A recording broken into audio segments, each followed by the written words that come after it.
a little bit of backstory on this. This isn't really my car anymore. I'd say it's a lot more my brother's. Whenever I went to college, I took my Mark V R32, and the whole reason I got that car was really because of this car. I love the way that this handled, I love the way that this sounded, and I'd seen a Mark V R32. I just thought they were so cool. So when I went to college, I took the R32, Gabe got the GTI, and that's when the mods began. He first threw an APR Stage 1 tune on it, and then started going through the paces. He put an intake on it, an exhaust, then went Stage 2, and you know, the rest is history. But the whole reason he went Stage 3 is actually because he found a pretty big issue on the car. He's always been pretty good about his maintenance and everything, and there was a shop that he took it to, and they noticed that he was getting play in his turbo. The turbine wheel was starting to rub against the housing, and that's a big no-no because shards of metal can come off, get into the intercooler, into the engine, and ultimately go boom. There goes your turbo, and there goes your engine. And that's when my brother decided to switch over to the REVO Stage 3 instead of APR Stage 2 Plus. For clarification, APR Stage 3 kits is whenever they start adding their GTX turbos and their bigger turbos.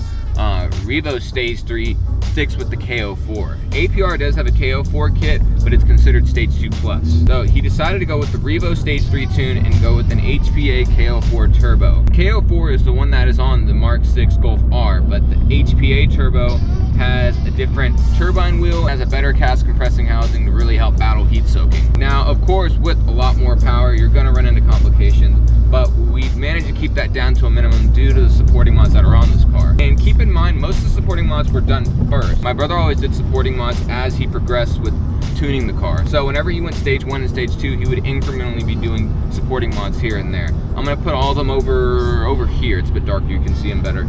And I'm gonna go over all of these, and they're also gonna be linked in the description down below for you to check out. So one of the first ones that he did was a GFB diverter valve. Now the stock diverter valve is a plastic diaphragm, and the GFB's diverter valve is full metal components that are a lot less likely to jam or crack on you. Now around the time he was Stage 2, that's when he decided to go with the CTS turbo engine and transmission dogbone mounts. Now these drivetrain mounts really help to eliminate things like wheel hop and really help you whenever you're doing things like launches, turns, which really helps keep the wheels on the ground and unwanted energy transfer down. We also have CTS turbo piping on this. This really helps with the restriction of turbo flow, and because it's made with aluminum, there's a lot less chance it's going to crack under pressure. And the new throttle pipe on this has a little bung for meth injection if you ever want to go that route. We never did, but the thought was always there. There is also an ARM Motorsports front mount intercooler on this, and this is pretty much a must, especially here in Texas. It gets really hot here, and if you don't do this supporting mod, you can probably expect around 15 minutes of boost, and then it's just heat soaked. So this really helps with keeping the air cool,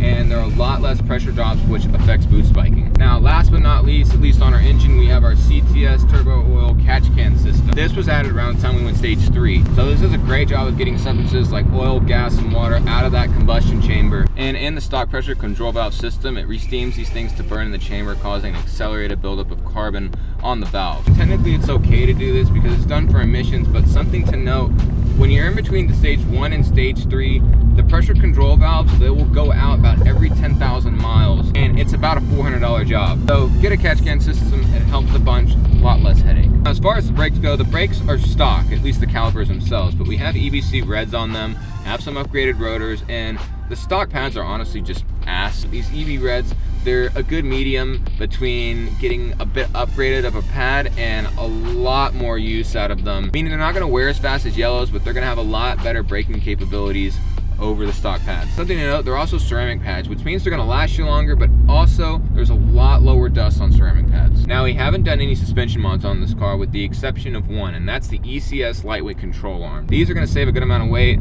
there's less movement, and there's a lot more stiffness due to the polyurethane bushings. Now, we haven't gone too big on the suspension stuff, mainly because my brother really was just after the power, but also we don't track this car a lot. I think I tracked it once when it was stock, and my brother took it to an autocross thing whenever it was Stage 3, but it was just like one time. But I do know one of the first things that people do for tracking on this car is change out the rear sway bar.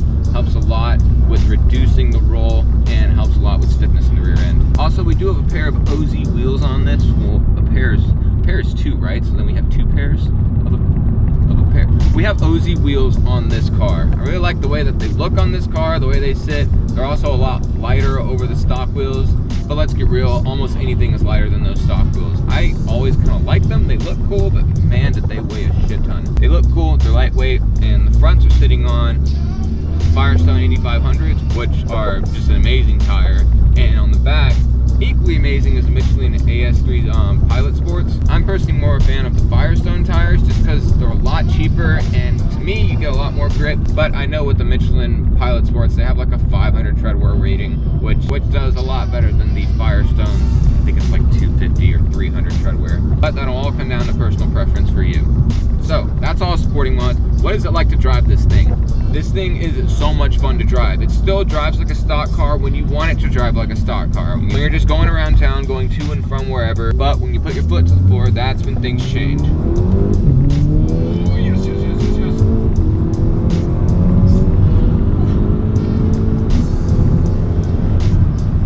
Yes. The acceleration is awesome. Now, something that I really love over stage 2 to stage 3 is whenever you go stage 3, you have about the same acceleration from whatever, 0 to I'd say about 50, 60. But in stage 2, that's when it starts to fall off. Whenever you start getting around 60, it starts to kind of fall off, some come back. Stage 3, it does a pretty good job of staying up there.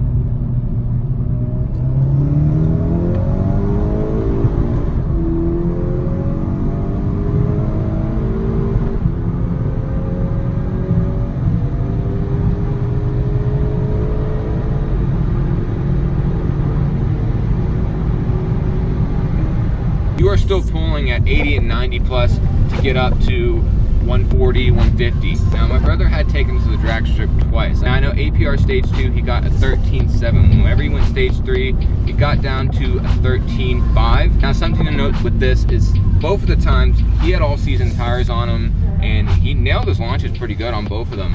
But those tires are really going to restrict you. But I think you could land into the high 12s or the very low 13s if you had a good pair of slicks or a very good pair of summer tires to really get yourself sticking onto that track. And of course, if you nail your launch. Something that also changed with this is the sound.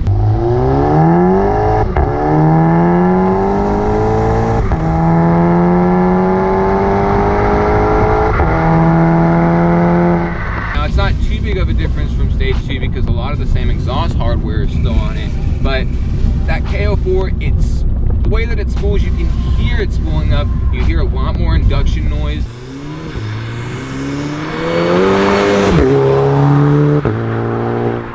The car's tone is relatively maintained the same, but it sounds a lot more aggressive, and I'd say even a bit more throaty. It sounds just meaner.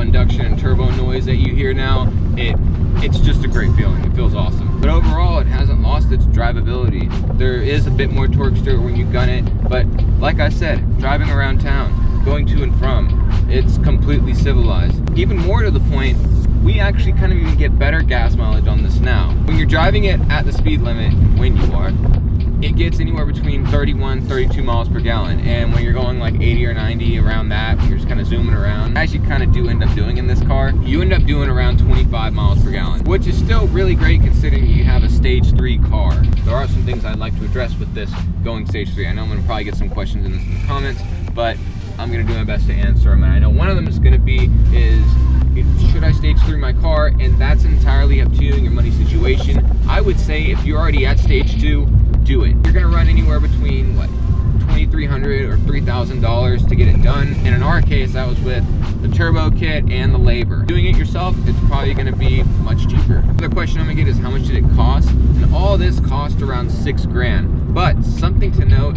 is if you are doing this from the jump, from stock, if you have a stock Mark 6 GTI and you're gonna do this, it's gonna end up costing you cheaper. That's due to you're not gonna even fool with the stage 1 and stage 2 tune. Now, if you are going to do this purely for speed and you have some money to play with, I would suggest maybe looking into the Mark 7s.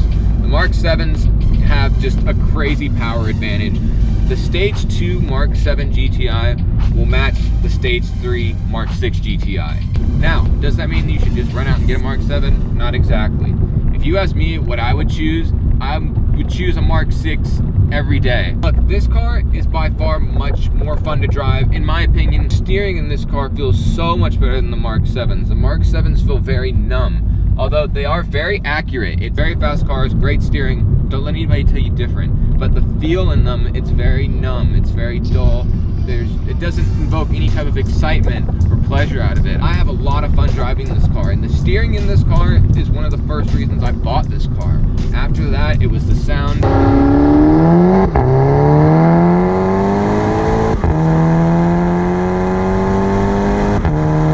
And that's another issue in the Mark 7s to me. On the inside of the car, it just doesn't sound good. I know on the outside it does, because I've heard it, but on the inside, it's very... it doesn't sound good, at least to me. Now, I believe with the Mark 7.5s, they did a good job of mitigating the steering issue. I think they threw a lot more feeling back into it. And just a disclaimer, I haven't driven the Mark 7.5, but I've heard from other Volkswagen enthusiasts that that was fixed. Hopefully I'll get to test one of those out one day. But to go over the Mark 6 versus Mark 7 question again, I'd be in this car at the end of the day just because it's a lot more fun, despite the Mark 7's being faster. I think if you had the chance to go stage 3 on a Mark 6, you totally should. It's been so much fun having this car stage 3. Sounds a lot better, feels a lot better. Power is just awesome. It's a great entry into sleepers. Say entry because it doesn't make a stupid amount of power, but you can pretty much get around anyone on the highway and still stay pretty low-key about it all. Because it's a hatchback, you can still throw a lot of stuff in the back, and you can still use it as a daily. You can take this thing on trips. We've done it before where we've taken it on rallies and whatnot, and we've been able to hang with the supercars. Of course, not beat them, but just hang with them and have no issues from the car. I don't think you should do this if you slack off on your maintenance and you're not going to end up doing the supporting mods, and you know who you are. If you're going to do your supporting mods, if you're going to take care of your car, you won't have any issues and you'll have a crap load of fun doing it. If you have any questions, comments, concerns, critiques, whatever, just drop in that comment section down below. If you liked this video, give me a like, and if you didn't, well, just like it anyway. It helps my self-esteem. But until the next one, guys, thank y'all so much for watching. I'll catch you on the next one.